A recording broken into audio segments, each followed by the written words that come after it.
هذا المسجد؟ ده مجمع. لا ده دورات مياه. دورات المياه. Ini masjid lama ini. Wajib شوية هنا ايوه عشان تصوير. Oh, ini punya masjid. ده مسجد الخيف. Al-Khaif, ayo. Ya, ini jarang-jarang. Kita turun sini yuk. Nah, guys, assalamualaikum warahmatullahi wabarakatuh. Jumpa lagi bersama saya Arjuna Ikhlas Marbot Live, The Arjuna's Live. Kali ini masih di Saudi Arabia tentunya. Bersama tamu saya nih dari Jerman. Ini private tour ya bersama saya. Dan ini sangat istimewa sekali, kita bisa telusuk-telusuk masuk ke Mina, di mana ini kawasan yang tidak pernah dikunjungi dan hanya ramai di musim haji, tepatnya di tanggal 10 Zulhijjah teh. Itu 10 Zulhijjah di sini ramai untuk ke sini nih. Lempar jumroh, tempat lempar jumroh di sini. Dan ini juga sebetulnya di masjid sangat istimewa sekali. Masjid of Al-Khaif. Coba kita pahamin. Yaqa'u fi Mash'ar Mina. Dia berada di kawasan Mina. Wa huwa qaribun minal jumratus sughra. Dia dekat ke jumroh sugro, artinya jumroh yang awal. Karena ada 3 jamarat.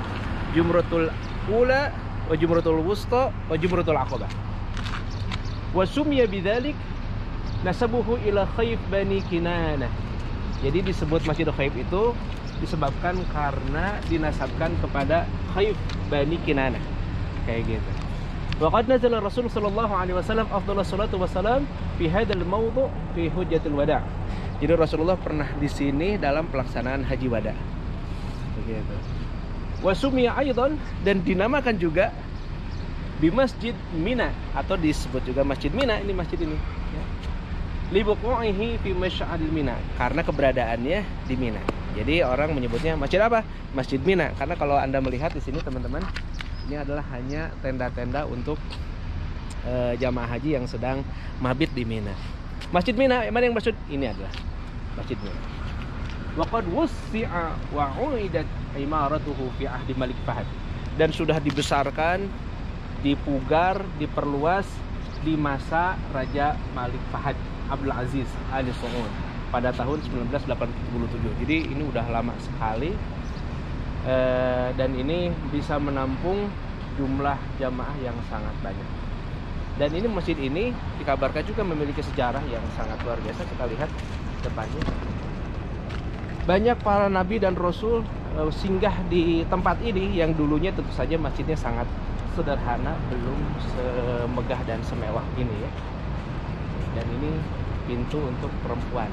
Laki-lakinya saya duga berarti dari sebelah depannya. Berarti ini adalah belakangnya. Ini toilet ya, ablution. Jadi pokoknya di hari-hari haji pasti sangat ramai dan padat. Oke guys, ini pasti perjalanan menarik dan ini baru satu tujuan. Nanti kita akan keliling-keliling lagi. Bahkan jika memungkinkan, sopirnya bisa langsung merapat ke jamarotnya langsung. Mudah-mudahan bisa.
Guys, hotel yang haji VIP guys. Kalau haji dan tidurnya di sini berarti Anda VIP guys. Kita akan lebih dekat melihat kawasan Jamarat yang jarang lokal.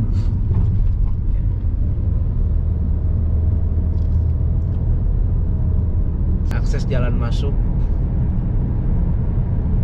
ya berupa lift untuk lansia, pokoknya diatur sedemikian rupa lah. Tuh masuk dari mana-mana, masya Allah, masya Allah.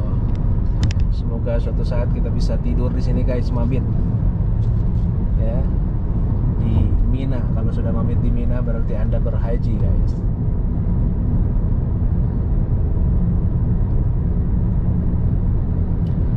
Oh ya, hari ini merupakan hari pertama di tahun 2024 ya. Jadi ini adalah tahun baru yang untuk Arab Saudi tidak begitu ngefek ya, karena tahun di Arab Saudi menganut tahun baru Islam Hijriyah. Sehingga tadi malam di sini tidak ada keistimewaan, kumpul-kumpul, konser-konser, kembang api itu nggak ada di sini. Jadi sama seperti hari-hari biasa saja.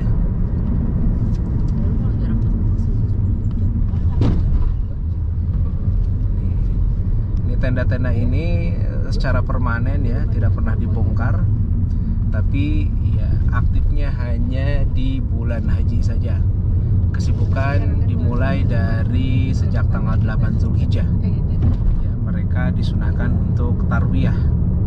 Lalu kemudian mereka akan bergeser ke Arafah dan selanjutnya bergeser ke Muzdalifah. Ini guys. Itu tadi masjid yang sudah kita review, Masjid Al-Khaif ya. Itu Jamarat dari jarak jauh yang biasanya mobil melintas seperti itu. Mobil-mobil bis.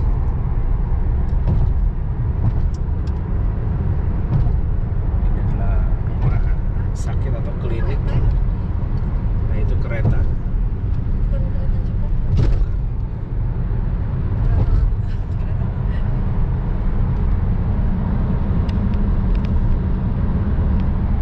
Selanjutnya nanti kita akan berkunjung ke tempat pelaksanaan ibadah haji lainnya, yaitu Arafah dan Muzdalifah, juga tempat bersejarah yang lainnya.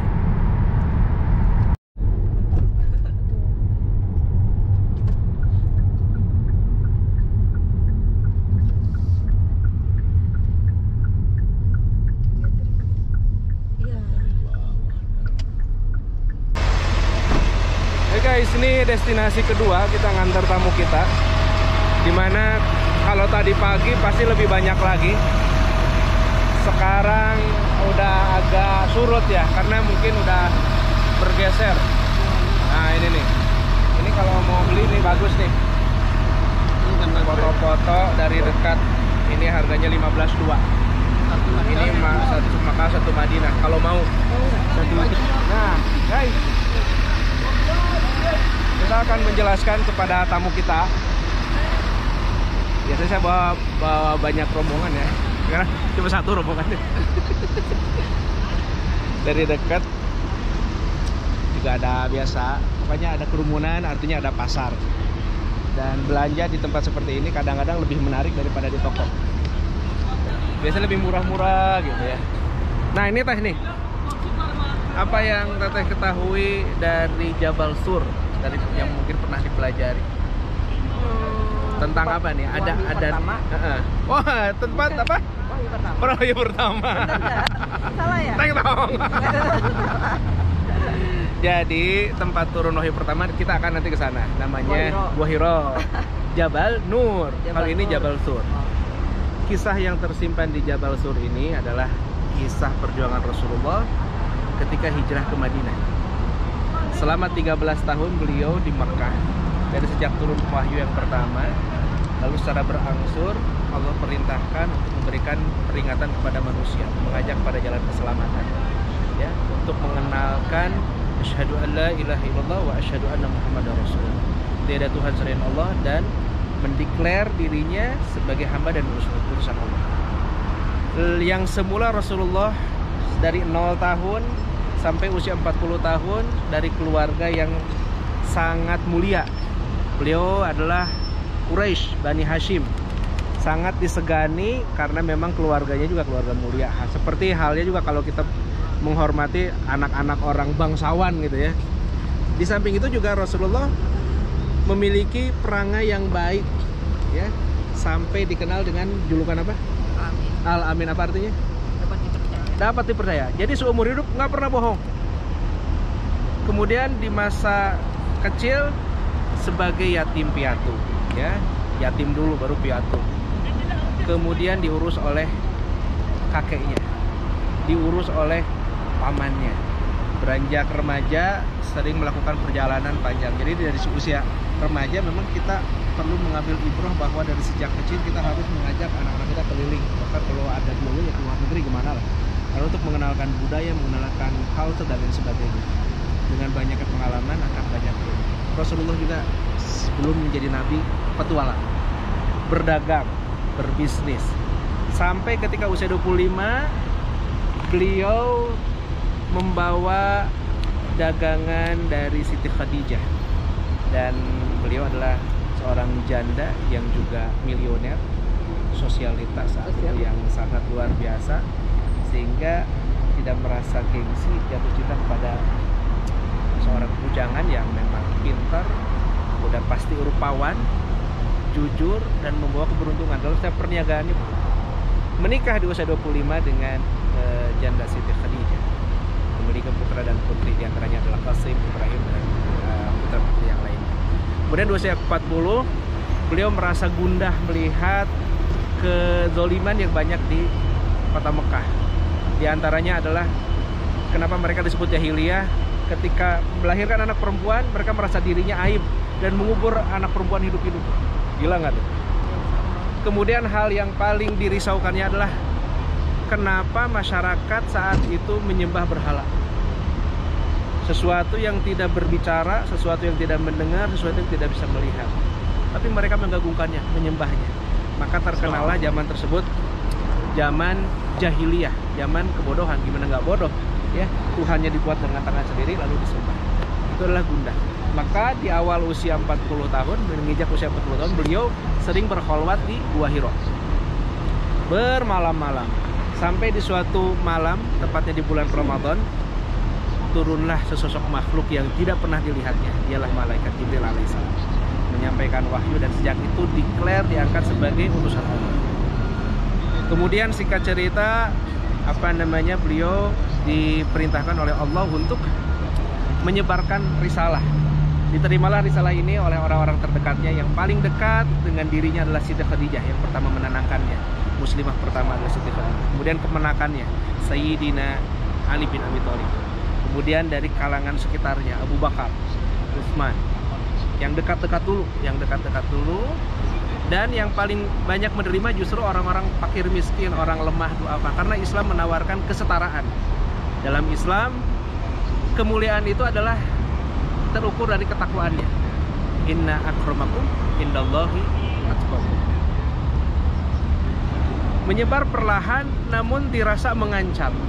Orang-orang Quraisy, para pemukanya tidak terima. Wah, ini mengancam ini. Karena Rasulullah membawa pemahaman monoteism, bertuhankan satu.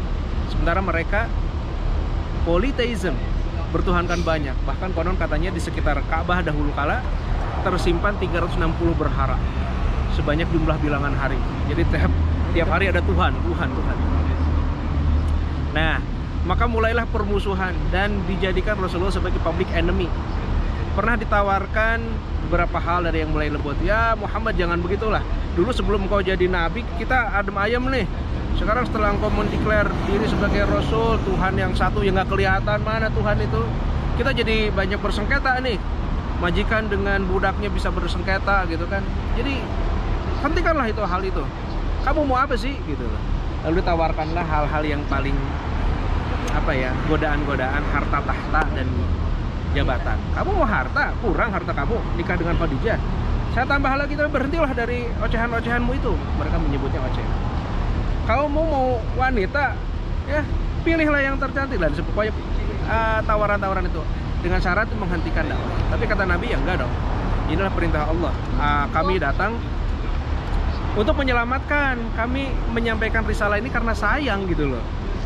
Akhirnya mulai tawaran kedua, toleransi. Udah gini aja Muhammad, satu hari oke lah kami ikut apa yang kamu dakwahkan, menyembah Tuhan yang kau maksud, Tuhan yang tidak terlihat itu. Tapi di hari yang lain kamu juga menyembah dengan Tuhan-Tuhan kami, ke kuil-kuil kami. Maka kata Allah menjawab dalam surat apa? Kuliah. Ini tamunya guys. Kuliah. Kata Allah, kul, katakanlah ayyuhal kafirun, wahai orang kafir, la a'budu ma ta'budun, aku tidak akan menyembah yang kalian sembah. Wala antum abiduna ma a'bud, dan kamu juga nggak perlu menyembah Tuhan yang aku anut, yang aku sembah. Wala ana abidu ma abatum, sekali-kali aku juga tidak akan ikut ibadah. Kamu juga nggak perlu ikut-ikutan. Terakhirnya apa? Lakum dinukum waliyadin. Inilah toleransi yang sesungguhnya. Jadi sendiri-sendiri aja. Tidak seperti yang sekarang sering orang lakukan, berkedok toleransi, tapi yang jatuh malah jadi toleransi, ketololan itu ya. Ketika kita ikut beribadah di tempat ibadahnya dengan dalih toleransi, bersolawat di gereja, ya, kasidah di gereja, is nonsense, bukan toleransi. Orang Kristen sendiri barangkali akan akan jengah, ngapain sih lu gitu loh, buat ibadah nih gitu, ngapain sih pakai bawa-bawa sholawatan, kayaknya bukan begitu caranya. Toleransi artinya membiarkan aja. Kalau memang itu pilihanmu, ya udah dengan pilihanmu, aku punya pilihan. Lalu kemudian intensitasnya dinaikkan lagi, diboikot pernah Rasulullah, ya, biar menghentikan dakwah. Duitnya jadi nggak laku, dagangannya jadi nggak laku, ada barang tapi nggak laku, gimana rasanya? Diboikot selama 3 tahun. Tapi tidak bergeming, mulai lagi intimidasi, ya, dari orang-orang terdekatnya. Wah, diintimidasi, Bilal sampai disiksa, keluarganya Ammar bin Yasir sampai ada yang terbunuh. Rasulullah miris juga. Pernah suatu ketika sahabatnya berhijrah ke Ethiopia, ke Habasyah, ya, tapi dikejar. Lalu kemudian intensitasnya semakin bertambah lagi. Manakala di tahun ke-10 istrinya wafat. Gimana seorang Rasulullah ditinggal istri, sangat sedih sekali, terpukul sekali. Belum selesai kesedihannya, pamannya juga wafat, Abu Thalib. Nah, ini dijadikan momentum oleh kafir Quraisy untuk menambah intensitas, ya. Jadi semakin ditekan, semakin diintimidasi, semakin diteror Rasulullah saat itu. Sampai yang paling ekstrim adalah ancaman pembunuhan. Jadi Rasulullah dengan pengikutnya dijadikan musuh bersama, gitu. Maka Allah memerintahkan untuk hijrah, gitu. Maka berhijrahlah Nabi ke Madinah. Sebagai seorang pemimpin yang baik, tidak duluan beliau yang pergi, tapi sahabatnya dulu selesai, lalu pemimpin paling belakang memastikan sahabatnya selesai. Nah, inilah saksi bisunya di itu Jabal Tur. Jabal itu artinya gunung, kalau guanya Gor, gua Tur di sana ada di bukit. Dan ini menariknya adalah ke arah menjauhi Madinah. Jadi ke Madinah itu ke sebelah sana, ya. Tapi beliau itu seolah kayak mundur gitu loh, ya. Jadi ini suatu taktik yang sangat luar biasa yang dilakukan oleh Rasulullah. Tidak kemudian hanya berpangku tangan, artinya meminta kepada Allah pertolongan. Padahal beliau Nabi loh, yang kalau dia meminta pasti dikasih. Di tahun ke-10 pada saat wafat istri dan pamannya, pernah Rasulullah diperjalankan dalam perjalanan apa namanya? Isra Mi'raj. Ya, perjalanan dari Mekah ke Baitul Maqdis. Dari Baitul Maqdis naik ke Sidratul Muntaha. Pakai apa kendaraannya? Pakai burung. Konon katanya kendaraan itu secepat kilat. Tidakkah Rasulullah terpikirkan, ya Allah, Makkah Madinah, minta buruk aja deh, tinggal aku kok, bukan dengan yang lain, tinggal aku sama sahabatku Abu Bakar. Bisa nggak kira-kira? Bisa aja, tapi tidak beliau lakukan. Dan kalau dilakukan juga, kita juga susah memetik hikmahnya, apa hikmahnya ya gitu ya. Tapi ketika beliau mendaki dulu, kemudian mundur dulu, ini di sini ada taktik perencanaan dan strategi, sehingga kita bisa memetik hikmahnya. Untuk menggapai sebuah kesuksesan, ya kita perlu perencanaan, untuk strategi, perlu juga perjuangan. Ini saksi bisunya Jabal Tur. Ya, jadi dari tempat ini kita bisa memetik hikmah dan pelajaran. Semoga dalam hidup kita bisa menjalani dengan penuh. Yang kafir Quraisy, kenapa kepikiran nyari ke Gua Sur ya Pak Ustadz? Oke, pertanyaan yang sangat bagus kawan. Kenapa bisa nyari ke sana? Karena memang saat itu diselenggarakan sayembara ketika diketahui pengikut Nabi sudah tidak ada, dan kemudian ide yang paling ekstrim memang untuk membunuh Nabi, maka diberikan sayembara. Siapa yang bisa menemukan, membunuh atau bahkan menangkap hidup-hidup 100 ekor unta. Suatu nilai yang sangat fantastis. Satu ekor unta ini sekarang mungkin bangsa 100 juta ya. Kalau dikali 100 juta kali 100 berapa tuh ya? 10 miliar. Angka yang wow, fantastis. Bisa kaya mendadak hanya dengan menemukan Muhammad. Maka berlomba-lomba para pengumum pembayaran mencari. Dan memang orang-orang Arab dulu termasuk yang terlatih dalam mencari jejak. Mencari jejak, kemudian juga memang mengendus, berpikir gimana kalau orang kabur, kayak gimana sih taktik dan strateginya. Madinah kan di sana, tapi kayaknya nggak mungkin kalau langsung. Biasanya orang akan ke sini dan sebagainya. Tapi Rasulullah juga tidak kalah cerdas, ya. Ketika beliau di atas, beliau itu selalu mengutus ada orang yang mengembala sehingga akan menutupi jejak langkah. Jadi jejak langkahnya akan tertutupi oleh kambing yang digembalakan. Ya. Itu kenapa orang Quraisy sampai kepikiran ngejar bisa sampai ke sana, karena motivasi 100 camel, 100 ekor unta yang nilainya sangat fantastis. Luar biasa. Any question? Terima kasih banyak. Thank you banget. Ya, mudah-mudahan ini perjalanan penuh hikmah ya. Teh Dita dari Jerman. Ya guys, ini alhamdulillah kita sudah di destinasi yang ketiga ya. Setelah tadi dari Mina, Jabal Sur, dan sekarang Arafah. Karena kita private tour, sehingga itinerary-nya tidak selalu sama seperti yang mereka grup. Kalau grup biasanya diawali dari Jabal Sur, baru kemudian ke sini. Kalau tadi kita ke Mina dulu malah, karena menyesuaikan jarak barangkali, bersama tamu kita, Teh Dita dari Jerman, yang melaksanakan ibadah umroh sambil pulang ke tanah air ya, menggunakan fasilitas dari Saudi Airlines yang memberikan visa transit dan bisa digunakan untuk umroh. Maka sekaligus juga mengunjungi tempat ini. Saat ini cuaca mungkin agak terik, mungkin sekitar 34 derajat. Masuknya ya biasa aja gitu, nggak disebut panas. Tapi sini kalian bisa melihat sudah diaktifkan ya semburan-semburan air untuk pendingin. Kita coba rasakan yuk, turun ke airnya.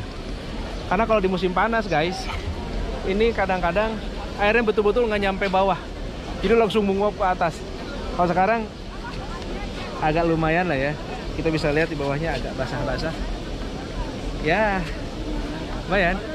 Benar-benar agak membantu untuk mendinginkan suasana. Oke, tadi kita mau naik.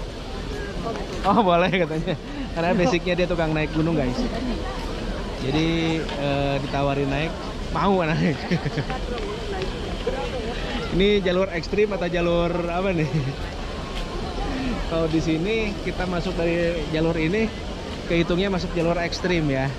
Jalur yang tidak dikasih tangga, tapi tentunya memungkinkan untuk bisa dinaiki. Ke jalur ini tadi tak? Ayo Rani. Mudah-mudahan. Ya, naik katanya guys. Jadi untuk IG story-nya kayaknya. Butuh. Oh enggak. Kayaknya Teh Dita ini bukan sosial bukan selebgram. Enggak suka update. Ini paling enggak sebagai dokumen pribadi lah ya, bahwa udah pernah nyampe sini. Ya di musim biasa, bukan haji, sebetulnya nggak ada syariat khusus. Jadi nggak ada nih orang doa gitu. Tapi juga tidak dilarang juga gitu loh. Kalau doa ya di mana aja. Tapi yang pasti tidak ada ketentuan keistimewaan dan fadilah kecuali hanya di tanggal 9 Zulhijjah. Sehingga sebetulnya di luar tanggal itu hanya wisata umum aja biasa. Sebagai pengenalan medan manakala nanti berkesempatan untuk Haji Akbar.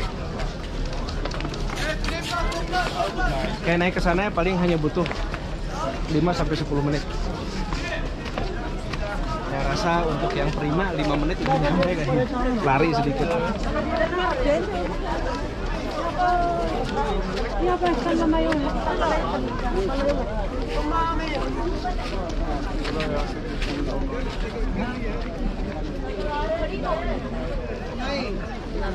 Kata ini aja baru turun guys.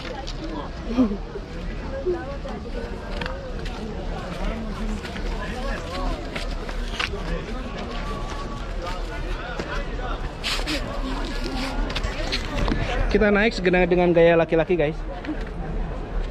Langsung aja. Nah seperti ini. Ini bukan tangga, bebatuan aja. Tapi mungkin untuk dinaiki. Nah itu terdengar ada orang bertalbiyah. Sebetulnya nggak ada talbiyah di sini ya. Tapi mungkin mereka sedang simulasi atau manasik haji.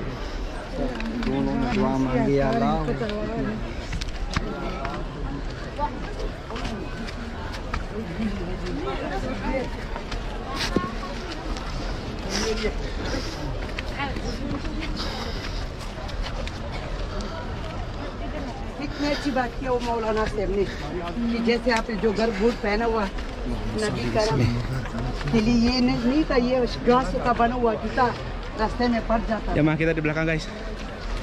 Perlahan.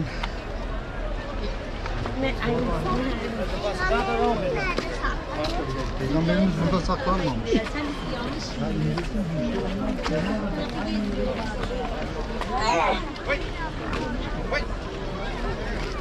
Ini adalah apa namanya?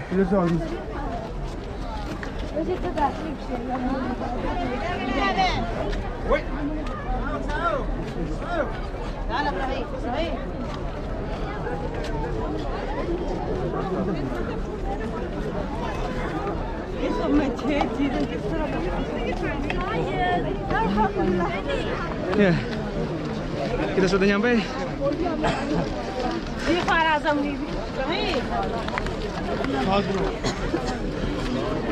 Dengan durasi yang mungkin hanya 5 menit, tapi memang ngos-ngosan guys, tidak dipungkiri. Nah, ini sambil kita duduk guys. Nah, itu.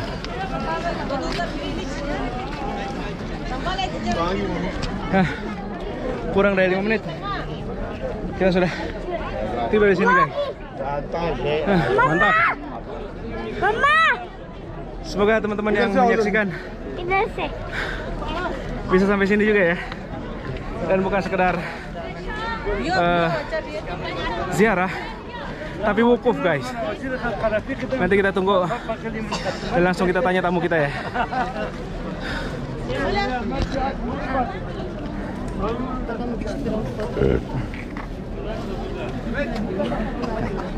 Di bawah tamu kita. Nah ini dia. Langsung kita tanya guys, gimana Teh Dita? Ya lumayan. Lumayan ya.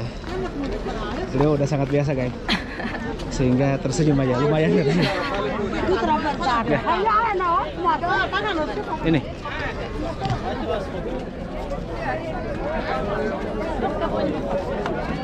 Mungkin beliau ingin mendekat ke sini.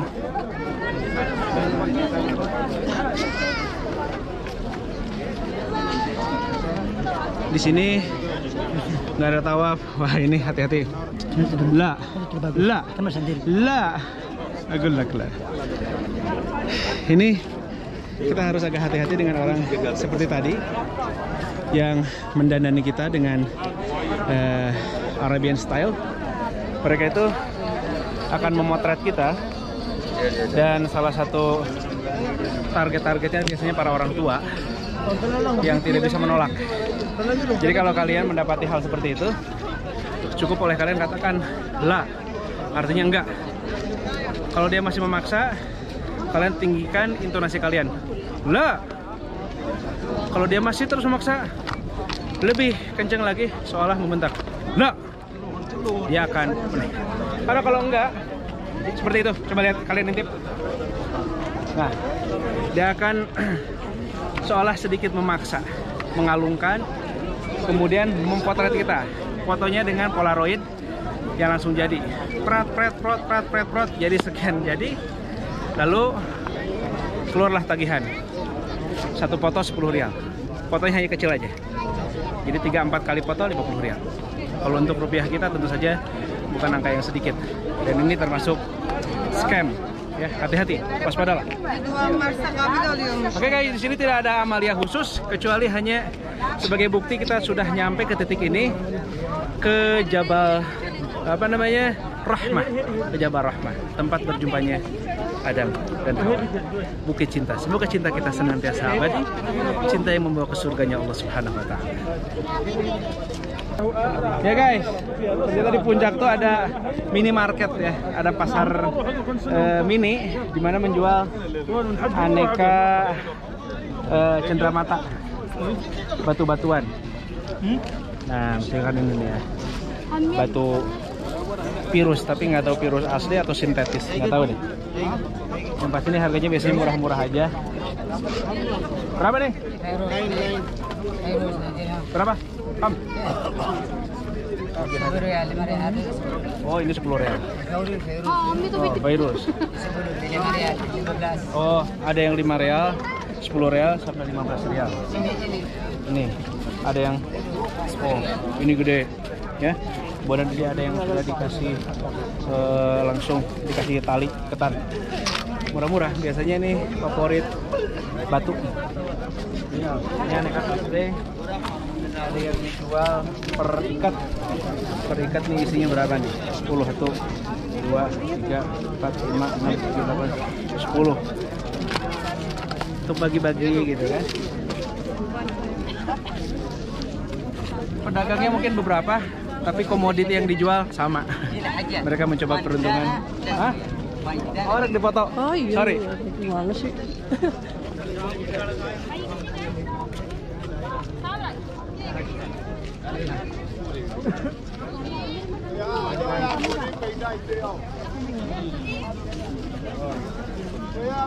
Ini sisi pendakian dari sisi yang lain, karena ini benar-benar pusatnya. Kalau kalian ngeklik dari GPS menulis Jabal Rahmah, maka kalian akan diarahkan sesuai dengan dari arah datangnya.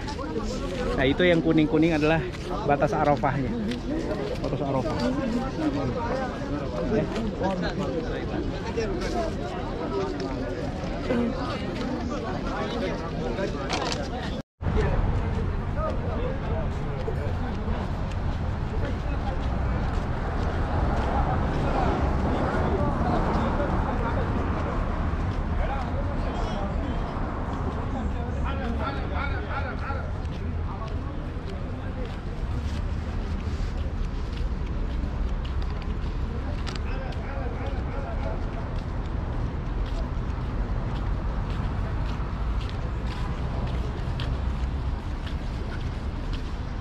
Ya guys, alhamdulillah ini kali yang kesekian membawa tamu ke sini. Kali ini tamunya Teh Dita, private tour, berkunjung ke Museum Wahyu, museum yang baru dan menjadi wahana wisata edukasi. Kita akan masuk ke dalam. Jadi biasanya jamaah Indonesia dan jamaah yang lainnya punya jatah gratis bisa masuk. Sebetulnya bukan itu ya, tapi ada tujuan yang lain gitu ya, sehingga mereka bisa nanti di penghujung kunjungan masuk ke toko souvenir dan pastinya belanja. Dan kita mau belanja nggak? Lihat dulu katanya. Sengaja belanja souvenir cenderamata khas dari sini, apalah misalnya. Kemudian di sini ada bakso onta guys.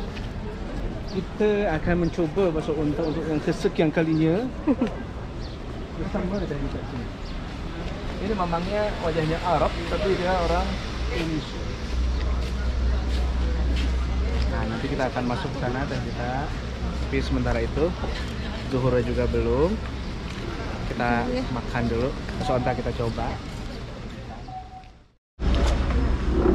Ya guys, alhamdulillah untuk kesekian kalinya, sekian kali guys. Ya, bakso onta. Di episode ini kita bersama tamu dari Jerman yang OTW Indonesia pulang, Teh Dita. Untuk pertama kalinya, dan katanya ini bakso onta ini satu-satunya, one and the only. Jadi belum ada di cabang yang lain, baru ada di Gua Hiro sini. Orang Yaman, keturunan Indonesia, jadi wajahnya tampangnya Arab, ngomongnya Melayu. Kita tahu. Udah susah-susah mikir pakai bahasa Arab, bahasa Indonesia dia ngomongnya. Rasanya ya unik lah, karena nggak lazim ya. Maksudnya biasanya kan kalau bakso sapi dong, bakso sapi gitu. Ini karena di gurun dan unta merupakan hewan khasnya, ternyata bisa dibuat bakso juga. Enak lah. Gimana teh? Enak, ada itu Ada serat-seratnya, teksturnya. teksturnya Tekstur enak, gitu. beda. Pasti beda dong. Walaupun sensasi makan baksonya nggak kayak di Indonesia ya. Kalau di Indonesia kan bumbu tuh di depan kita, saus, racikannya, kecap, sambal, cuka. Kalau ini harus beratnya kita satu pintu. Ini harga segini 20 rial ya, setara dengan 90 ribuan mas ini. Mantep nggak tuh bakso 90 ribu? Kalau di Indonesia udah sekomplek tuh. Apalagi bakso kampung ya. Oh, jadi julid tuh. Mantap. Tadi tak mantap ya? Mantap lah. Yang paling tinggi itu Jabal Nur. Jabal itu gunung, Nur itu cahaya. Nah, di dalam museumnya itu menjelaskan tentang perjalanan manusia. Kenapa Allah mengutus para nabi dan rasul. Pada mulanya di zaman Nabi Adam, karena makhluk pertama ciptaan Allah yang sengaja dibuat untuk khalifah, pemakmur bumi, ya tentu saja beriman kepada Allah. Walaupun beliau pernah melakukan suatu pelanggaran kecil yang membuatnya terusir dari surga ke bumi. Tapi setelah dipertemukan, ya menjadi nabi yang tentu saja membimbing, membina, terutama dari sisi keluarganya. Walaupun keluarganya dari sejak pertama, keturunan pertama juga pernah melakukan kejahatan ya, pembunuhan pertama yang dilakukan oleh Habil ya terhadap Qabil. Ya. Lalu kemudian beranak pinak banyak sampai sekarang kita penduduk bumi ada berapa Teh Dita? Apa? Penduduk bumi? Yes, our population. 3 miliar kali? Berapa? 3 miliar kali? 3 miliar masa sih? Sedikit banget. Kayaknya lebih justru. 6 miliar mungkin kali ya. Itu pun nggak tahu saya udah kehitung apa belum. Yang pasti banyak. Makanya ada isu-isu bagaimana mendepopulasi manusia. Karena dianggapnya manusia udah kebanyakan nih. Kebanyakan kawin ya. Banyak anak gitu kan. Tapi itulah. Nah, lalu kemudian awal kesesatan itu dimulai dari keturunan yang kesekian. Awalnya soleh, taat kepada Allah, menyembah Allah, lalu kemudian orang-orang solehnya wafat, tentu saja dikubur, lalu kemudian orang setelahnya mengagungkan kuburannya, ya, menjadikan ini petilasan ini orang soleh dan sebagainya. Lalu kemudian muncul ide-ide yang dihembuskan oleh syaitan ya. Apa tidak lebih baik tuh dibuatkan patungnya, jadi patung, akhirnya menjadi para penyembah berhala begitu. Jadi dari kemusyrikan itu terjadi tidak serta-merta tapi berproses sampai disembah. Nah, ini kenapa Allah kemudian mengutus lagi nabinya. Di antaranya ada nabi-nabi yang paling besar yang kita kenal dengan Nabi Ulul Azmi. Di dalam dijelaskan ada Nabi Nuh, Nabi Ibrahim, bapaknya para rasul, Nabi Musa, Nabi Isa, dan Nabi Muhammad SAW. Ini kisahnya di sini. Gua Hiro. Ini jalur baru yang dibuat untuk wisatawan, ya, karena sekarang Saudi memiliki Vision 2030, bagaimana lebih welcome terhadap para wisatawan, di mana pengunjung dimanjakan dengan berbagai fasilitas. Bahkan kabarnya nanti akan disediakan transportasi Ubikar ke atas. Lalu kemudian turunnya pakai teleferik, kereta gantung. Itu rencana ke depan 2-3 tahun ke depan.